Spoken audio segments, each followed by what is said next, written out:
कधी कधी मी स्वतःलाच एक प्रश्न विचारते, जे मी सोशल मीडियावर आहे तेच मी रिअल लाईफ मध्ये आहे. ऑनलाईन मी कॉन्फिडंट दिसते, डीप टॉपिक वर बोलते, लॉजिकल अनालाइज करते, स्ट्रॉंग ओपिनियन शेअर करते, पण ऑफलाईन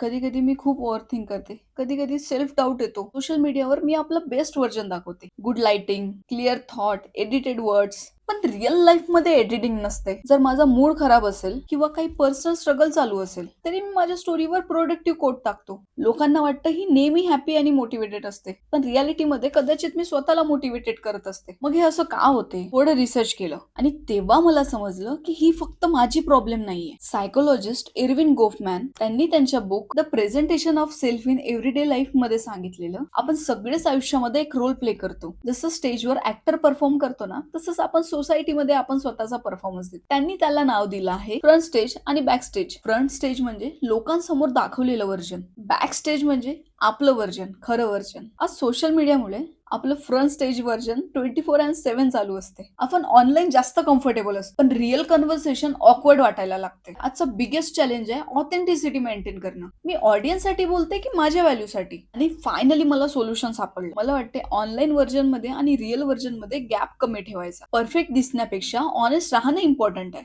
बायो अपडेट होऊ शकते, फॉलोअर्स वाढू शकते, पण रिअल आयडेंटिटी ती इंटरनली तयार होते. आजसाठी एवढंच. भेटूया आपण उद्याच्या व्लॉग मध्ये. तेव्हापर्यंत बाय बाय.